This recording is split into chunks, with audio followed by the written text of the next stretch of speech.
एक नंबर सुनाऊं, सिर्फ एक number, 65 to 70 trillion dollar. Yes, 65 to 70 trillion dollar.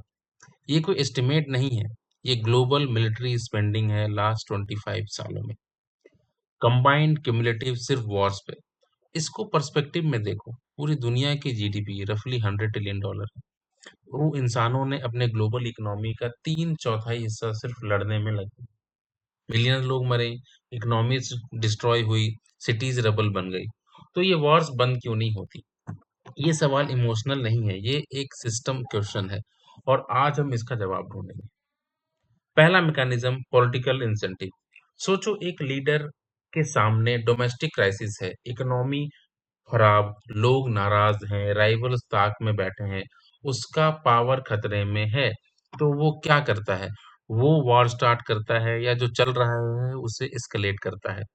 और फौरन कुछ होता है, लोग उसके पीछे रैली करते हैं, नेशनलिज्म स्पाइक करता है, हमारा देश खतरे में है, ये फीलिंग सब कुछ ओवरराइड कर देती है, और लीडर सरवाइव करता है। ये एक लूप है, डेलिबरेट, कैलकुलेटेड, रिपीटेबल। सी, बाइडेन का अप्रूवल 6 पॉइंट बढ़ा एक सिंगल एयर स्ट्राइक के बाद। मिलिट्री डिस्प्यूट में इन्वॉल्व स्टेट्स के लीडर एवरेज 8 से 9 अप्रूवल्स पॉइंट गेन करते हैं। लेकिन ये इफेक्ट परमानेंट नहीं होता है, 1 से 4 साल में फेड हो जाता है। तो जब अप्रूवल फेड होने लगता है, लीडर क्या करते हैं? वो एस्केलेट करते हैं फिर से। तो वार पॉलिटिकल सर्वाइवल का टूल बन जाता है, और कोई भी टूल बंद नहीं करना चाहता जब उसे उसका रिवॉर्ड मिल रहा हो। दूसरा मैकेनिज्म, स्ट्रेटेजिक इंसेंटिव। इमेजिन करो, तुम एक देश हो, एनिमी ने अटैक किया। अब आपके पास दो रास्ते हैं। पहला, बैक डाउन कर जाओ, जिससे क्रेडिबिलिटी डाउन जाती है, टेरिटरी लूज होती है, एनिमीज समझ जाते हैं कि दबाव डालो तो ये झुक जाते हैं। तो इसका परिणाम है फ्यूचर में और ज्यादा अटैक्स। दूसरा है होल्ड फर्म। ये कॉस्टली है, लेकिन एनिमी को सिग्नल मिलता है कि हम वीक नहीं है। Costly signal debtor future attacks. So banking out can be more dangerous than fighting on. यही डिटरेंस लॉजिक है, और इसी लॉजिक के बेसिस पे स्टेट्स वॉर कंटिन्यू करते हैं, even when present costs are enormous. तीसरा मैकेनिज्म, इकोनॉमिक सिस्टम। सिर्फ 2024 में ग्लोबल वॉर स्पेंडिंग 2,718 बिलियन थी, जो कि पिछले 9 साल से लगातार लगभग 9.5% रेट से बढ़ रही है। और अगर हम देखें तो अमेरिका अकेले 950 बिलियन डॉलर से ज्यादा, और इंडिया 86 बिलियन डॉलर की स्पेंडिंग कर रही है। ये पैसा कहाँ जाता है? पहला, आर्म इंडस्ट्री में, जहाँ की वेपन्स इक्वल्स टू रेवेन्यू है, और जहाँ no war means no demand.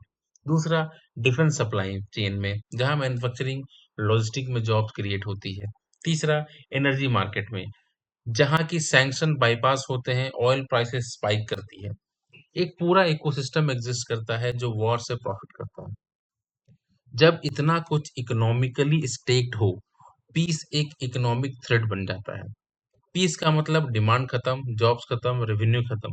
कोई भी प्रॉफिटेबल सिस्टम खुद को बंद नहीं करता। चौथा मैकेनिज्म, कोऑर्डिनेशन फेलियर। दो साइड है, साइड ए और side B. Both want ceasefire but fears रीआर्मिंग।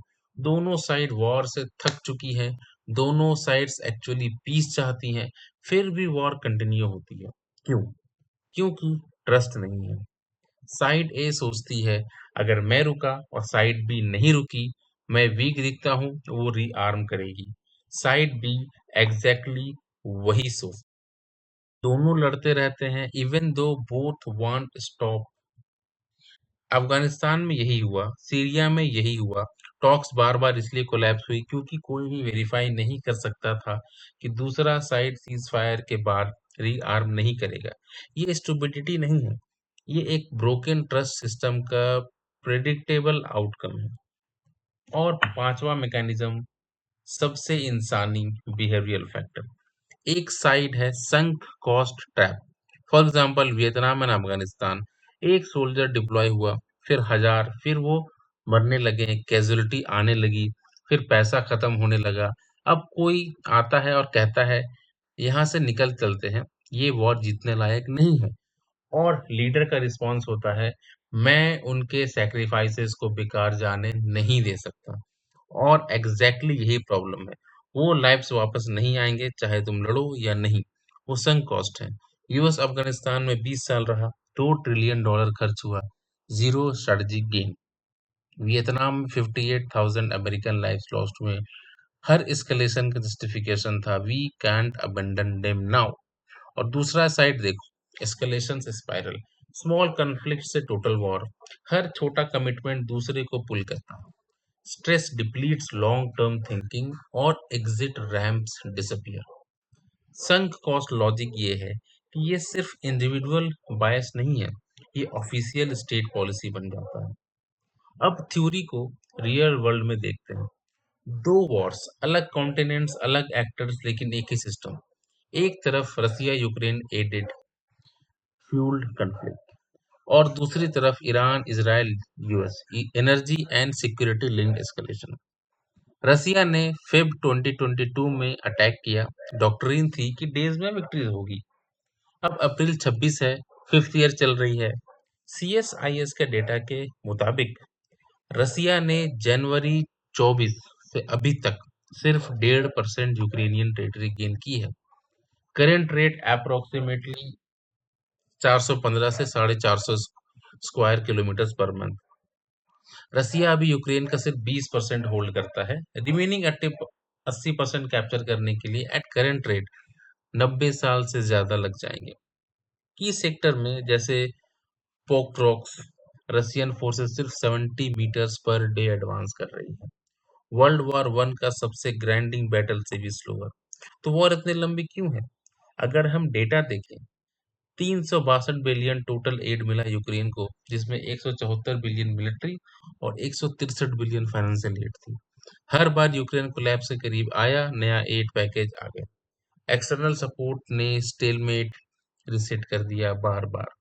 रसिया के लिए सैंक्शन बाईपास हुए, ऑयल एक्सपोर्ट से एक पूरी वॉर इकोनॉमी बिल्ड हुई। वॉर इकोनॉमी इतनी डीपली इंटीग्रेट हो गई कि पीस एक डिस्ट्रप्शन बन जाता है। दूसरा केस देखते हैं, मिडिल ईस्ट का। वहां पे एक टाइमलाइन देखो। 2020 ईरान के मिलिट्री का एक टॉप लीडर सोलेमानी का असैसिनेशन यूएस ड्रोन स्ट्राइक में होता है। 2025 में सीरीज ऑफ एयर स्ट्राइक हुई, and then escalations and counter strikes continue. Feb 26 में यूएस और इसराइल जॉइंटली स्ट्राइक करते हैं ईरान। मार्च 26 ईरान की हाईएस्ट अथॉरिटी सुप्रीम लीडर की स्ट्राइक में डेथ हो जाती है। और currently Hormuz strait is blocked. हर एक इवेंट ने दूसरे को जस्टिफाई किया और लूप नेवर ब्रोक। क्यों? क्योंकि डिटरेंस लॉजिक ने हर साइड को रिटेलिएट करने पर मजबूर किया। ईरान का वेपन है missile, proxies, Hormoz blockade, threads. US और इसराइल का सिक्योरिटी और नो बैकडाउन रिजॉल्व है। कोई भी पहले नहीं रुक सकता। रुकना वीकनेस सिग्नल करता है, वीकनेस फ्यूचर अग्रेशन इनवाइट करता है। और अब इकोनॉमिक स्पिलओवर देखो। ऑयल $90 पर बैरल से ऊपर है। हॉर्मोज स्ट्रेट, जहां 20% ग्लोबल ऑयल और $500 बिलियन का एनुअल ट्रेड होता है, और ये एक चोक पॉइंट, एक ब्लॉकेड जिससे पूरी दुनिया हिल गई है। अब एक चेन पर ध्यान दो, जिसमें हॉर्मोज ब्लॉकेड होता है, कन्फ्लिक्ट एस्केलेट होता है, जिससे ऑयल प्राइसेस शूट अप करती हैं, अराउंड $95 पर बैरल तक चली जाती है, जिससे रसिया के ऑयल डिमांड इंक्रीज होता है और रसिया का ऑयल रेवेन्यू 2022 हाई तक पहुंच जाती है।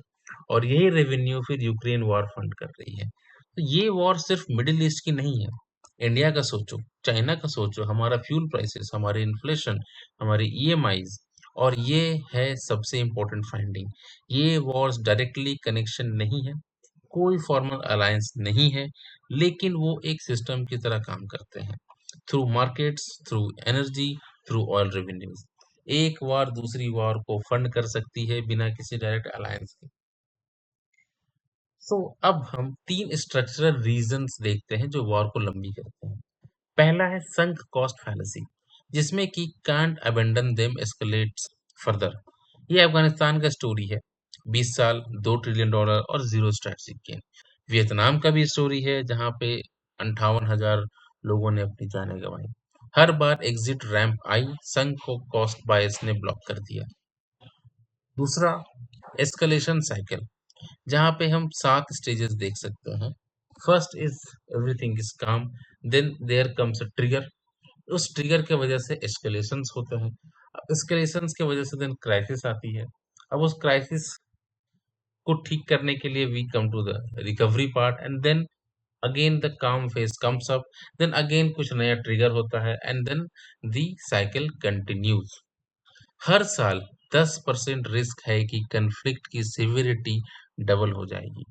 1946 से 2008 का डेटा के अनुसार सिर्फ 1% इवेंट सिविरिटी को 10 गुना स्पाइक कर सकता है। जब एस्केलेशन एक क्रिटिकल थ्रेशोल्ड क्रॉस करे, तब कन्फ्लिक्ट सेल्फ रीइंफोर्सिंग बन जाती है। तीसरा, स्टेक होल्डर, जिसमें कि अगर हम देखें जितने भी अभी कन्फ्लिक्ट्स है उसमें कौन कौन स्टेक होल्डर है। नाटो एंड यूएस जो कि $362 बिलियन का एड दे रहे हैं।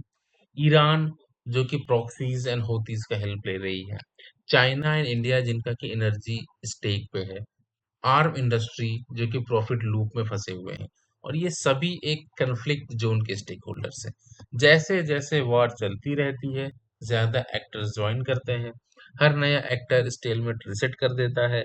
हर नया स्टेक होल्डर के पास एक रीजन होता है कि वॉर कंटिन्यू क्यों करना है। सो लोकल वॉर से regional war and then finally global system hamper होती है। इन समरी अगर हम बोले तो ईरान प्रॉक्सी से ऑयल क्राइसिस हुआ, जिससे रसिया रेवेन्यू रैंप अप हुई और फाइनली यूक्रेन वॉर फंडेड। एक सिस्टम, कई फ्रंट। अब पूरी चीज को कंसोलिडेट करते हैं। एक साइड देखिए तो सोसाइटी एक्सपीरियंसेस है, जिसमें death, displacement, collapsed economies, destroyed infrastructure, generational loss दिखती है। दूसरा साइड देखे तो what leader receives as an incentive: political legitimacy, approval ratings, strategic deterrence, war revenue, and coalition power. ये दो रियलिटीज एक ही वॉर में एग्जिस्ट करती हैं साइमल्टेनियसली। जो लोग हाईएस्ट कॉस्ट पे करते हैं वो डिसाइड नहीं करते हैं, और जो लोग डिसाइड करते हैं वो हाईएस्ट कॉस्ट नहीं पे करते हैं। फिर से, जो लोग हाईएस्ट कॉस्ट पे करते हैं वो डिसाइड नहीं करते, और जो डिसाइड करते हैं वो हाईएस्ट कॉस्ट पे नहीं पे करते। 5 फोर्सेस हैं जो मिलकर वॉर्स को अलाइव करते हैं। एक है पॉलिटिकल रिवॉर्ड, जिसमें कि firmness equal approval, retreat equals political death. दूसरा है स्ट्रेटेजिक फियर, जिसमें कि backing down teaches enemies that coercion works. तीसरा है economic adaptation, war economies restructure instead of collapse. Fourth is failed trust. Neither side believes that other will stay constrained. पांचवा है escalation psychology. Sunk costs और retaliation cycles make stopping feel like defeat. जब ये पांच एक साथ काम करते हैं तो continuation become the path of least resistance. What? Again, continuation becomes the path of least resistance. अब समझते हैं war and peace system. First, war system. War system runs on inertia, fear, self-funded via arms or oil, political payoff है, needs no coordination. Second one is peace system, जो कि requires coordination, demand trust, need credible guarantees, disrupted by even one actor. So, war system needs nothing to continue, but peace system needs everything to work. So, war system needs nothing to continue, but peace system needs everything to work. So, war system is better funded, better aligned, more resilient. यही है जो modern Wars को इतना durable बनाता है।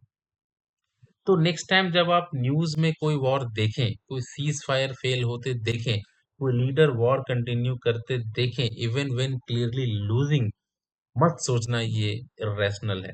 सोचना कि कोई इसको परफेक्टली रैशनल क्लू से देख रहा है। War don't survive because people want to keep fighting, they survive because the system that sustain fighting is stronger than the system needs to peace. They survive because the system that sustains fighting is stronger than the system needed for peace. So fix the incentives, break the feedback loop, distribute the cost, and build the peace system. The system is only as good as the people who dare to understand it. तो ये था system explained. अगर ये video आपको कुछ सोचने पे मजबूर किया तो लाइक कीजिए, शेयर कीजिए उन लोगों के साथ जो सिस्टम्स से सोचना चाहते हैं। सब्सक्राइब कीजिए क्योंकि हम यहाँ सिर्फ न्यूज़ नहीं एक्सप्लेन करते हैं, हम सिस्टम एक्सप्लेन करते हैं। मिलते हैं नेक्स्ट वीडियो में।